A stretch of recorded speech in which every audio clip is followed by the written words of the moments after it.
cut off from the person who will make the final decision. And there is not a person in voiceover, I guarantee you, who has not done this. You read for something, you don't get it, and 3 or 4 months later you're watching television and a commercial comes on and you go, I'm having a deja vu. I know what this guy's going to say next. And you suddenly realize, oh, I read for that 3 months ago. Now you're listening and you go, that's what you wanted? That's who you picked? I mean, if you wanted dull, uninspired, and boring, why didn't you tell me? I can do that. Yeah. Any voiceover person hearing what I just said is hopefully howling their in laughter, because we've all done it, believe me.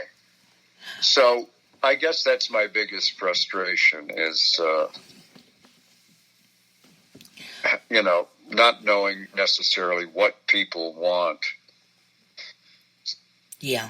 And then the other frustration I have is when they're casting animation. In the old days, they used to write like a 3-paragraph audition. And each paragraph would be a different mood or a different emotion. They wanted to see not only can this person do a voice that we find interesting, but can they act? Can they act in that voice? Mm-hmm. And now, when they send out auditions, 9 times out of 10, they just send you 8 pages from a script in which your character has maybe 5 lines, 2 of which are oof. And you're reading these lines totally out of context, and I don't know how the hell they make a decision with this stuff, and it's so lazy. Put some thought into it. Absolutely. Give me an audition that I can work with. But that train went out of the station years ago. But those are a couple of my frustrations. Yeah, I've had a few audition doozies myself. They sent me a script, and it was just my lines, and I'm like, well, I need the other person's lines I'm interacting with, How can you react? Acting is reacting. Sure. No, I mean, you have to do a certain amount of that, even in a work situation. If the other actor isn't available, or for some reason they've decided they want to record voices separately, sometimes I have to read the feed line to myself and try to guess the way the other actor will do it. Mm-hmm. Sometimes they offer to read you in. That's usually the director will get on the button and do the line. But, of course, they're not actors, so you get, very uninspired line readings that you have to bounce off of somehow. So it's difficult. But, I mean, these auditions they send out, sometimes the lines, even knowing the feed line doesn't help. They're just lines out of context. It's very, very frustrating. And as I say, I don't know how they make a casting decision off of this kind of stuff, but apparently that's what they do. Yeah. Yeah, the casting directors know what they want. Yeah. My next question is, do you have any upcoming projects in voiceover work? Anything you can discuss?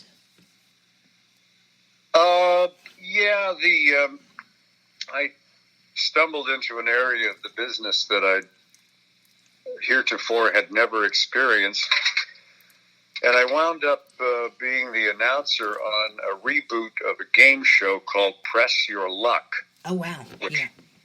Which ran last summer.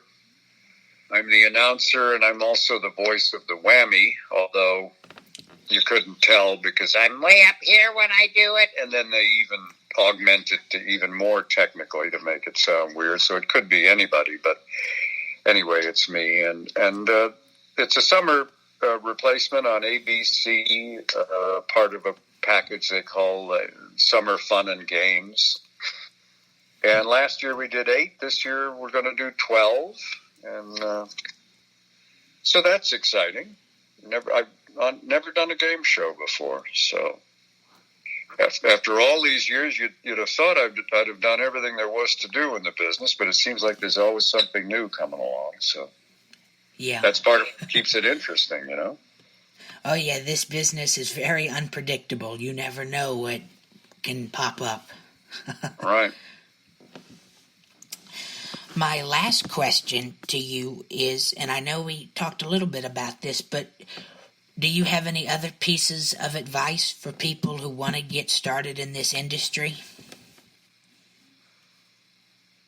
Well, yes, I hope it's good advice. I don't know. I mean, the world has changed so much since I got into voiceovers, and the voiceover business has changed totally. It's a completely different landscape. Sometimes younger people will approach me and they want me to help them get started, and hopefully they believe me, because it's true. I broke in the early 80s, as I told you.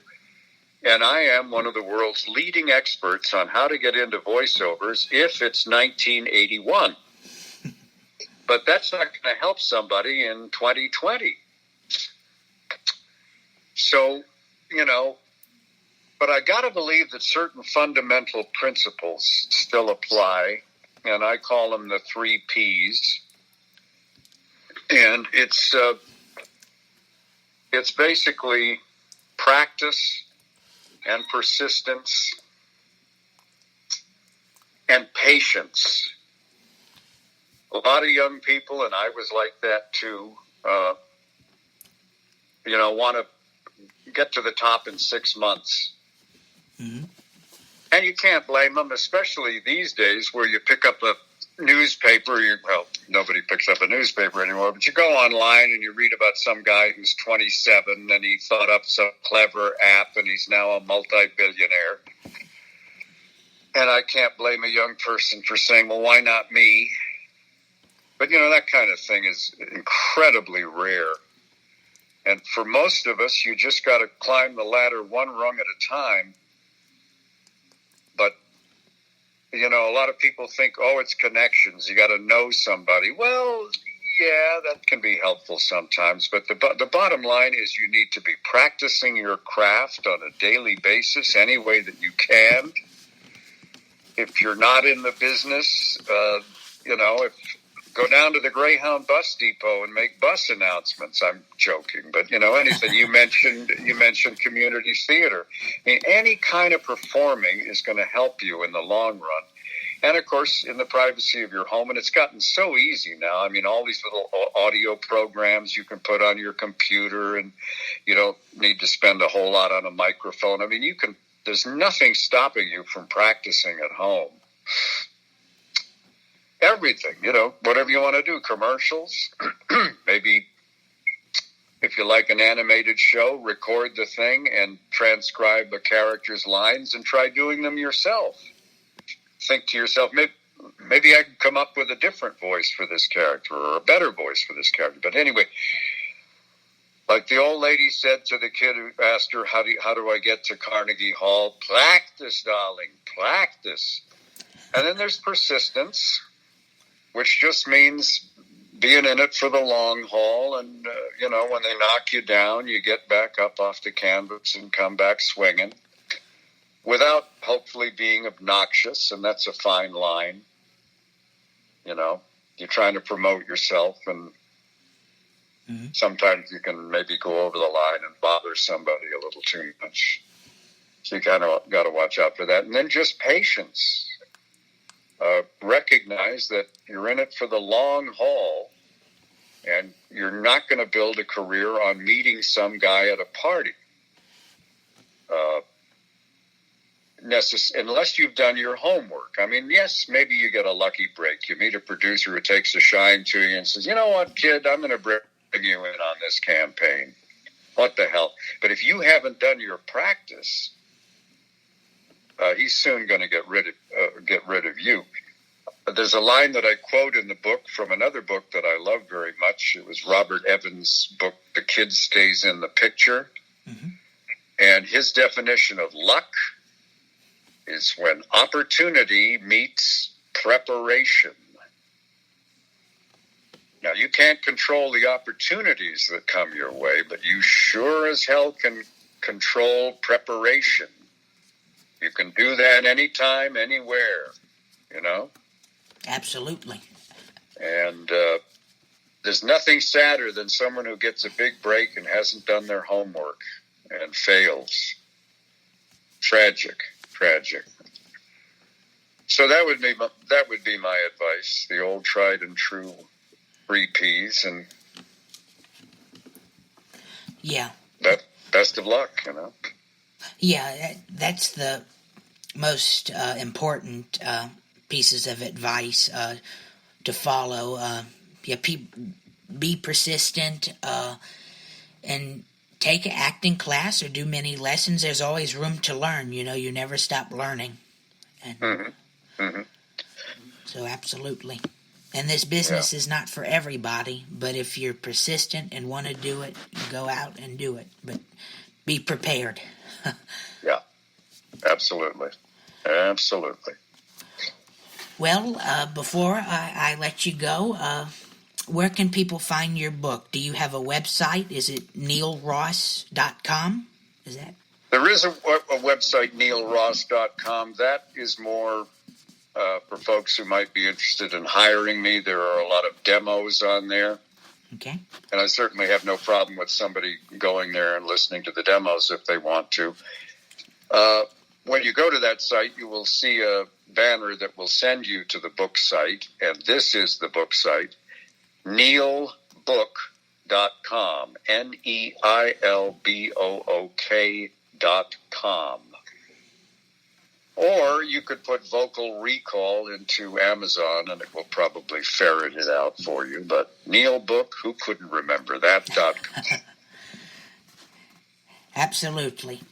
Well, Neil, thank you very much for letting me interview you, and I'm still reading your book. It's a fascinating read so far, so thank you very much for letting me interview you. Oh, no problem. I enjoyed it. Thank you very much. You're welcome. Would you like me to send you a link to the interview when I have it up and ready so you can listen to it? Yes, please do. Please do. Okay, thank you. You have a good day. You too. Thank you. Bye-bye. Bye. And that was voice actor Mr. Neil Ross. Thank you very much for listening. Join us tomorrow at 2 p.m. Central Time. And that will be 12 p.m. noon Pacific Standard Time, California time, when I interview voiceover actor Mr. Roger Bumpus. He's best known for the voice of Squidward Tentacles on SpongeBob SquarePants. Thank you very much for listening. We have a few more interviews coming your way. We've been busy, and we hope it gives you some entertainment, information, and advice. As always, thank you very much, and God bless every single one of you. Bye-bye.